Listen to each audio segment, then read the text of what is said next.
So, ayan, may nag-comment. Sabi niya, bumili ako ng Kagayako soap. Legit, ang laki ng kinaputi ko. So, ito yung tinutukoy niya, guys. Yung Rosmar Kagayako soap natin. So, ayan, guys. Ito yung legit, ha. Para siyang, hindi siya yung totaling white na white. Tapos, ano siya, amoy vanilla. Tapos, magaspang siya, guys. Legit daw.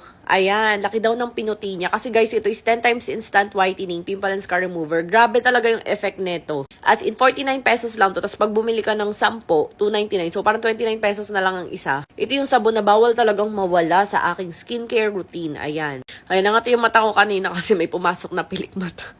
Ayan, kaya check out na kayo. Meron ito sa TikTok shop ko. Mag-check out na agad kayo at magbasa kayo ng feedback sa Orange app, TikTok shop, Blue app. Ganyan, makikita nyo kung gaano karami ang nag-check out nito. So, may nag-comment pa nga dito sa thread na to na yung anak daw niya na 1-year-old, Rosmar Kagayako soap daw ang ginagamit. So, ayan. So, dun pa lang makikita nyo kung gaano ka, safe sa mga skin, sa mga sensitive skin. Pero nire-require ko to, 7 years old pataas, buntis at lactating. Pero katulad nga, may mga gumagamit nito mas younger, bahala na kayo doon. Ito guys is for face and body and super effective talaga. Iwas lang kayo sa mga fake kasi baka imbis na kayo ay kuminis, magkaroon pa kayo ng galis.